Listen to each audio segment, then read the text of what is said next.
하나님의 말씀 늘 사도행전 16장 6절부터 10절 말씀 함께 보겠습니다. 사도행전 16장 6절부터 10절입니다. 화면에 나오니까 여러분 화면을 보면서 소리 내어서 읽으셔도 되고 눈으로 읽으시기 바랍니다.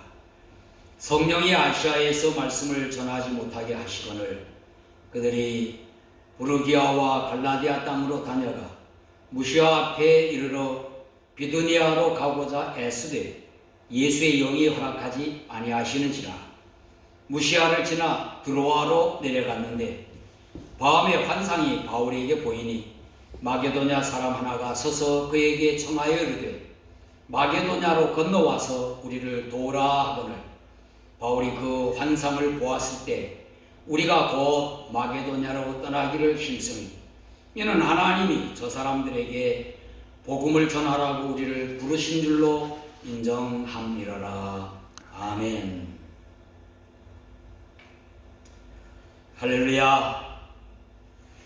빅토리아주 코로나 확산이 계속돼서 강제봉쇄가 언제 해제될지 예측할 수 없습니다. 오늘도 우리는 주일 예배 이렇게 함께 모여 예배당에서 드리지 못하고 가정과 있는 처소에서 영상으로 예배를 드리고 있습니다. 영상으로 예배에 참여하는 모든 성도들에게 주님의 이루하신 평강 주심이 함께 하시고 또 몸도 건강하시기를 축복합니다. 시드니와 캔버라, 한국의 여러 도시와 중국에서까지 영상으로 하나님 말씀 청취하시는 사랑하는 믿음의 가족 모두에게도 주님의 보살핌, 주님의 인도가 있으시기를 축복합니다. 세계 곳곳에서 일어나는 많은 사건들 뉴스로 접할 때에 오직 우리는 하나님의 보호하심, 하나님의 인도만을 구할 따름입니다. 지난 주일에 제가 하나님께서 우리의 인생 여정에 새로운 동행자를 만나게 하셔서 그 동행자와 함께 하나님의 뜻을 이루어가게 하신다, 이렇게 설교를 했습니다. 그 새로운 동행자가 복음을 듣지 못해 아직 예수님을 믿지 않는다면 복음을 전하여 예수님을 믿게 하고, 그리고 예수님을 믿는 신자였다면 함께 동력자가 되어서 복음을 전하여 영혼을 구원하고 교회를 세우고 교회를 든든하게 세워나가는 일을 하게 하신다, 그렇게 말씀드렸습니다. 그러므로 우리의 동행에는 항상 예수님이 중심이 되어야, 그리고 교회를 통해 동행자와 함께 하나님의 뜻을 이루어 나가야 하는 것입니다. 진롱교회 우리 모든 성도들은 모두 하나님의 뜻을 이루는 동행자로 만나게 하셨습니다. 우리가 예수님 안에서 믿음으로 함께 천국을 소망하고 또 함께 사랑을 나누는 하나님의 가족인 것입니다. 아멘. 오늘은 새로운 동행자라는 말씀에 이어서 새로운 길로 이끄시는 하나님, 새로운 길로 이끄시는 하나님이라고 하는 말씀으로 여러분에게 설교를 합니다. 하나님께서 사도 바울에게 제2차 전도 여행에 여러 새로운 동행자를 만나게 하시고 또 그들의 전도 여행에 세밀하게 인도하신 것을 볼 수가 있습니다.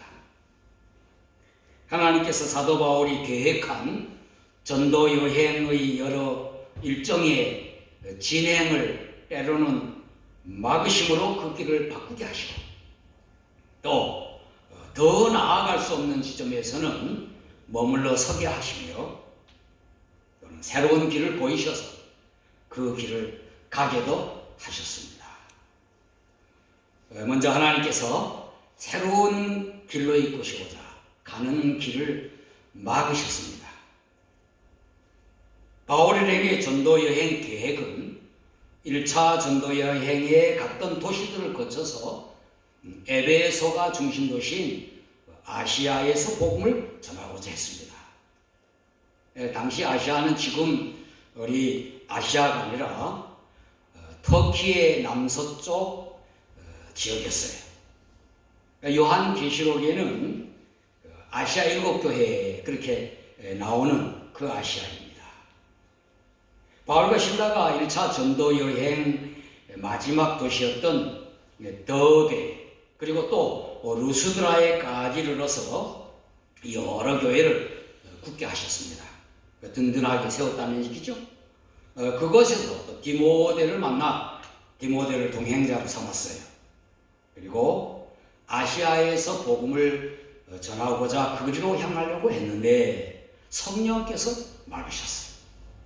오늘 6절과 7절 말씀에 보면은 성령이 아시아에서 말씀을 전하지 못하게 하시거늘 그들이 부르기아와 갈라디아 땅으로 다녀가 무시아 앞에 이르러 비두니아로 가고자 애쓰되 예수의 영이 허락하지 아니하시는지라 그랬어요. 어떤 상황으로 말씀을 전하지 못하게 하셨고 또 어떤 모양으로 가는 길을 허락하지 아니하셨는가에 대해서는 성경에 자세히 기록되어 있지 않습니다. 복음 전도자들이 하나님의 말씀인 복음을 전하려고 하는데 왜 성령께서 막으셨을까요? 또 하나님의 종들이 복음을 전하고자 어느 지역으로 가고자 하는데 왜 예수님의 영이 허락하지 않으셨을까요? 그리고 어떻게 막으셨을까?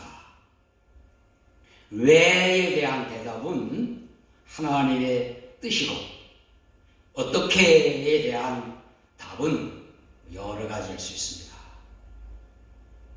존 스토트 목사님이 이것을 하나님의 소극적 인도라 그렇게 설명했습니다.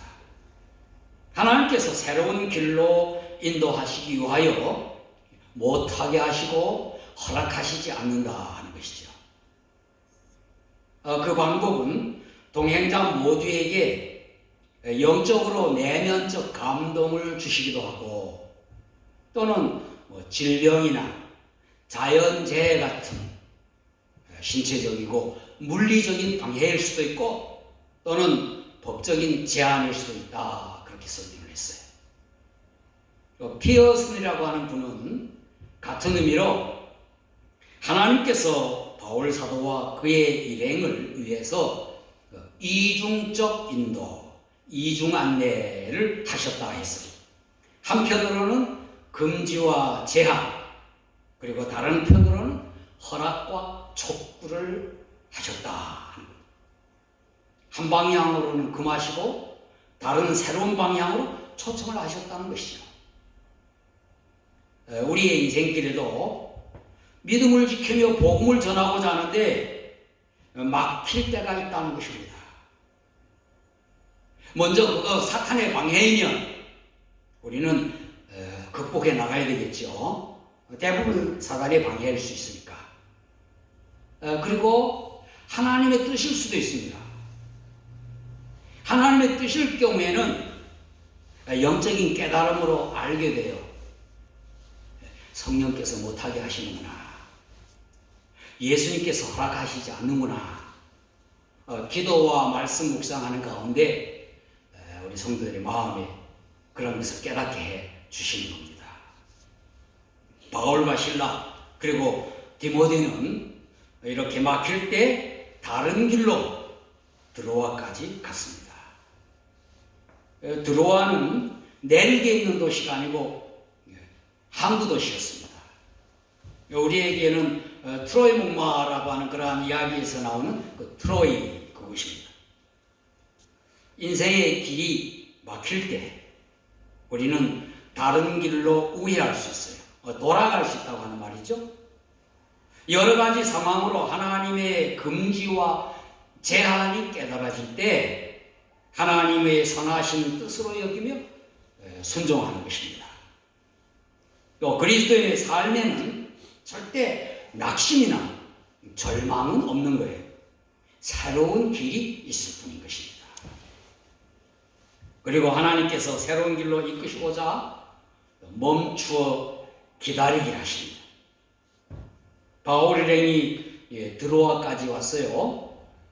목적했던 지역에서 복음을 전하고자 했지만 금지당하시고 또 가고자 했던 방향에 제한을 받아 결국 드로아까지 왔는데 이곳은 막다른 항구 도시였습니다. 그들이 동쪽으로부터 서남 방향으로 진행하려고 했었는데 동북쪽 끝 마지막 도시 드로아에 왔던 것입니다. 성경은 침묵하고 있지만 이곳에서 바울 일행이 한동안 머물렀을 것으로 여겨집니다. 8절에서 아무 말씀 없이 9절로 이렇게 넘어가는 것처럼 드로아에서 바로 바울이 환상을 보지는 않았을 것이다. 그렇게 저는 생각하는 거예요. 사도행전을 기록한 누가가 여기서부터 등장해요. 그 다음 1절부터 우리가 라고 하는 말이 나오기 때문이에요. 지난 설교에서 말씀드린 대로 누가는 전문직 의사로서 노예의 이력을 가졌을 개연성이 있다 그랬어요. 이것은 어떤 성경 주석이나 뭐 어떤 책에는 별로 없고 제가 찾은 바 하나님을 경험하는 삶을 저술하신 블랙가비 목사님이 책에서 그렇게 서술하고 있습니다. 모든 다른 책에서는 누가는 안디옥 출생으로 그리스 사람이고 의사이고 역사가였다 그렇게 소개하고 있는 것입니다. 누가는 안디옥의 부유한 귀족 가문의 아들로 태어났을 것입니다. 그리고 의학을 공부했어요. 당시 세계적으로 가장 유명한 의과대학이 있었던 알렉산드리아나 또는 라오디게아에서 요한계시록에 나오는 라오디게아에서 혹 의학 공부를 하지 않았을까. 그리고 또는 그는 아주 영특했기 때문에 역사도 함께 공부해서 역사가이기도 합니다. 또 제가 상상해서 추가하면 그는 아주 수려한 문장을 구사하는 것으로 보아서 헬라어 문학에도 조예가 아주 깊었을 것이고, 그리고 다른 복음서에서는 전혀 나오지 않는 누가복음에는 찬송가가 몇 곡 나오고 있어요. 뭐 곡조가 있는 것이 아니고 가사만 나와 있죠. 그래서 음악에도 아주 깊은 식견이 있었다. 그렇게 저는 여기는 겁니다. 그런데 그리스가 로마로부터 정복을 당합니다. 그리고 안디옥을 비롯한 그 근동 지방은 계속 권력 변화의 소용돌이 속에 휘말려요. 이때 누가의 가문은 멸문했을 것이다. 멸문이라고 하는 말은 망했을 것이다 하는 겁니다. 그래서 누가는 한때 떠도는 방랑의사가 되었든가 아니면 정복자의 의사 노예였을 것으로 여겨지는 것입니다. 이 경험이 누가복음을 기록할 때 가난한 자들을 위한 복음, 그리고 소외되고 눌린 자들을 위한 복음으로 기록할 수 있었던 것입니다. 그러다가 섬기던 어떤 권력자의 병을 치료함으로 그 보상으로 자유인이 되었을 것이다. 그렇게 생각하는 거예요. 그리고 꿈에도 그리던 고향, 또 부유한 귀족으로 살았던 그 안디옥으로는 차마 갈 수가 없고 멀리 항구 도시인 드로아에서 요즘으로 말하면 개업의 그러한 개업일을 하고 있었을 것이다. 저의 상상입니다. 아주 좋은 드라마의 소재이기도 하죠. 우리가 성경을 읽으면서 때로는 상상의 날개를 펴는 것 필요해요. 기록된 하나님의 말씀에 충실하면서 성경 기록의 장면들을 이렇게 상상해 보는 것입니다. 그려보는 거예요. 그리고 구절구절의 행간에 숨겨진 말씀들을 들을 필요도 있다 하는 것입니다. 바울 일행이 드로아에 머물면서 하나님의 인도를 구하는 기도를 했을 것이다 여겨지는 거예요. 그러면서 그 도시에서도 그들은 복음 전도를 멈추지 않고 복음을 전했을 것으로 여겨지죠. 그런데 바울이 앓고 있던 지병이 있었습니다. 그 지병이 도져서 당시 그것의 유명한 의사인 누가에게 치료를 받았을 것이다. 그리고 바울이 치료를 받는 중에 누가에게 복음을 전했을 것이 확실합니다. 그리고 복음을 듣고 누가가 예수님을 구주와 주님으로 영접하고 그의 파란만장했던 지난날의 일들, 그리고 그가 꿈꾸는 장래의 비전 그 꿈을 버리고 그는 바울을 따랐을 것이다 하는 것입니다.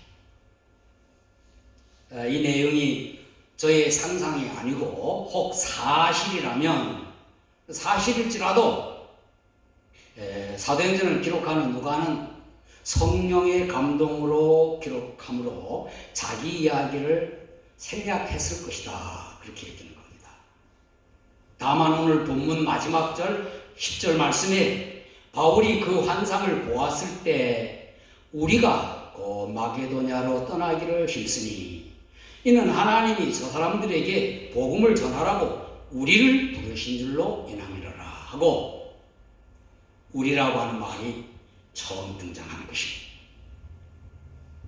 하나님께서 바울 일행에게 멈추어 기도하게 하시고 그 와중에 새로운 동력자인 누가를 붙여주신 것입니다. 이 누가는 바울이 순교할 때까지 그와 함께 있었으며 사도 바울이 그의 많은 서신들을 쓸 때 아마 가까이 함께 있었거나 또는 대필했을 가능성이 충분하고, 그리고 누가복음과 사도행전을 기록한 신약 성경 형성에 가장 큰 역할을 했던 것입니다. 하나님이 이처럼 우리의 인생에도 멈추어 기도하기를 원하시는 때가 있습니다. 멈춰 있는 동안 정말 귀중한 일들이 일어납니다. 그리고 새로운 길로 이끄시는 하나님의 적극적인 인도가 있을 수 있는 것입니다. 그래서 마지막 하나님께서 새로운 길로 이끄시기 위해 그 길을 보여주시는 것입니다. 마침내 바울이 환상 중에 하나님께서 보이시는 새로운 길을 보았지요. 9절에 밤에 환상이 바울에게 보이니 마게도냐 사람 하나가 서서 그에게 청하여 이르되 마게도냐로 건너와서 우리를 도우라 하거늘 이라고 했어요. 마게도냐 사람이라고 이렇게 한 것은 아마 옷차림이 그러했거나 말 등에서 바울이 마게도냐 사람이라고 했을 거예요. 또 분명히 마게도냐로 건너오라고 했죠. 그것이 하나님께서 보이시는 새로운 길임을 확신했을 때 그들은 즉시 순종했어요. 10절에 바울이 그 환상을 보았을 때 우리가 곧 마게도냐로 떠나기를 힘쓰니 라고 했고, 이는 하나님이 저 사람들에게 복음을 전하라고 우리를 부르신 줄로 인정함이로라 그랬어요. 아주 중요한 점은 바울이 환상을 보았고 바울 일행, 즉 실라와 디모데, 또 지금은 이제 누가까지 다 함께 하나님께서 새 길로 인도하신다는 확신을 갖고 순종했다고 하는 것입니다. 하나님께서 새 길로 인도하실 때 동행자 모두에게 확신을 주셔서 함께 순종하도록 하시는 겁니다. 앞에서 말한 하나님의 이중적 인도로 먼저 성령께서 가지 말라 그렇게 말씀을 하셨고, 또 새로운 길로 보이시면서 오라 그렇게 명령하셨던 것입니다. 바울과 그의 일행이 이렇게 하여 배를 타고 마게도냐로 건너가게 되는 것입니다. 세계 선교의 지평이 유럽으로 향하는 것입니다. 마게도냐로부터는 유럽으로 그렇게 구분을 하기 때문이죠. 선교 역사 가운데에서도 이와 같은 예들이 많이 나옵니다. 리빙스턴은 처음에 중국에 가서 복음을 전하고자 했어요. 그러나 아프리카로 하나님께서 인도하셨고, 윌리엄 캐리는 남태평양에 있는 섬들에게 가서 복음을 전하고자 했어요. 그러나 인도로 향하게 했고, 그리고 윌리엄 저드슨은 먼저 인도로 갔으나 후에 버마로 가게 하신 것입니다. 그 외에도 많은 사람들의 간증과 고백을 들을 수가 있죠. 하나님께서 우리의 길을 막으심으로 인도하시고 새 길을 보이심으로 우리를 이끄십니다. 여러분과 저는 어떻습니까? 우리의 생애에 이와 같은 계기들이 여러 번 있었지 않습니까? 여러분의 생애나 또 저의 생애를 돌아보아도 하나님께서 때로 우리가 가는 길을 막으심으로 돌아가게 하십니다. 돌아간다고 하는 건 다시 뒤로 돌아가는 것이 아니라 우회한다는 얘기죠.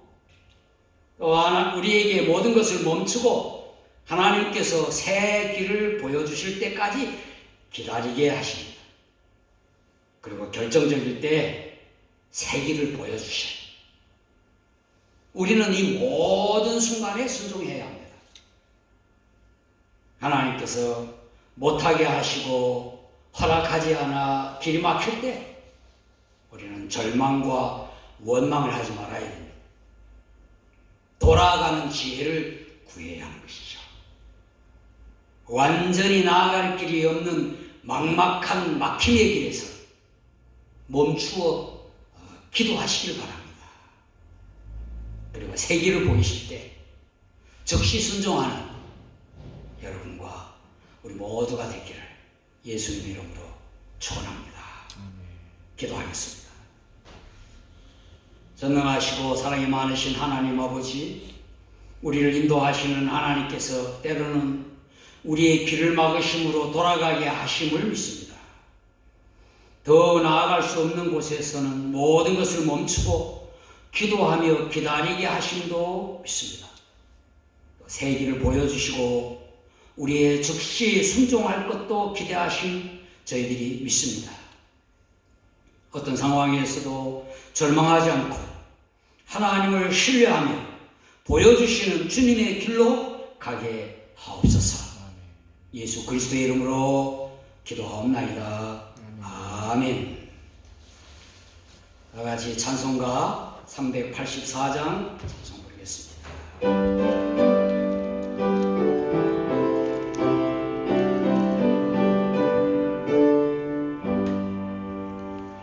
나의 갈 길 가나도록 예수 인도하시니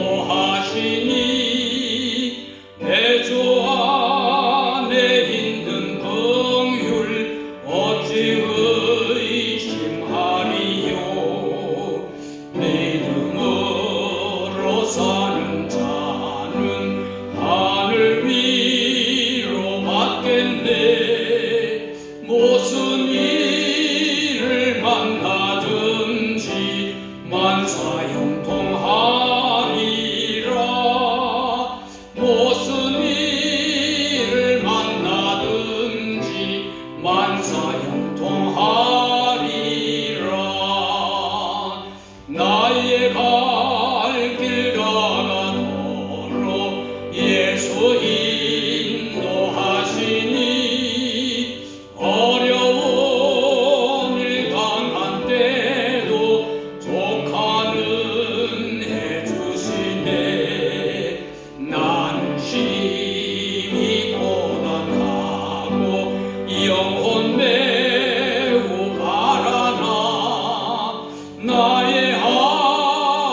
샘을 나게 하시네.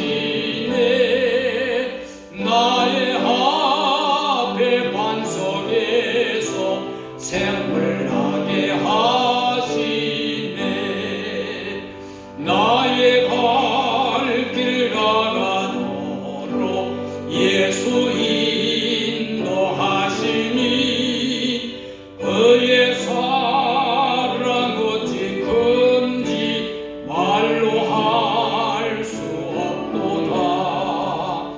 성령과 받은 영혼 하늘 날아갈 때에 영영 보를 나의 찬송 예수 인도하셨네. 영영 보를 나의 찬송 예수 인도하셨네. 아멘. 기도하겠습니다. 우리가 갈 길 다 가도록 인도하시는 예수님의 그 큰 사랑을 믿습니다. 무슨 일이든지 만사가 형통하게 하여 주옵소서. 우리의 길이 막히고 고달플 때도 우리에게 샘물을 먹이시며 힘을 주시는 주님을 믿습니다. 성령께서 감화하시고 늘 찬송하며 주님의 인도에 순종하게 하옵소서. 이제는 십자가에서 우리를 대신해 죽으시고 부활하셔서 구원의 주님이 되신 예수 그리스도의 은혜와 우리에게 새 길을 보이시며 인도하시는 하나님 아버지의 사랑하심과 새 힘으로 주님을 따르며 예수 그리스도를 증거하도록 하시는 성령님의 감동과 충만하심이 우리에게 막히는 길에서도 절망하지 않고 기도하며 주님께서 보여주시는 새 길로 즉시 순종하여 가기 원하는 우리 진롱교회 온 성도들과 또 모든 가족들에게 이제로 영원히 함께 하시기를 간절히 축원하옵나이다. 아멘.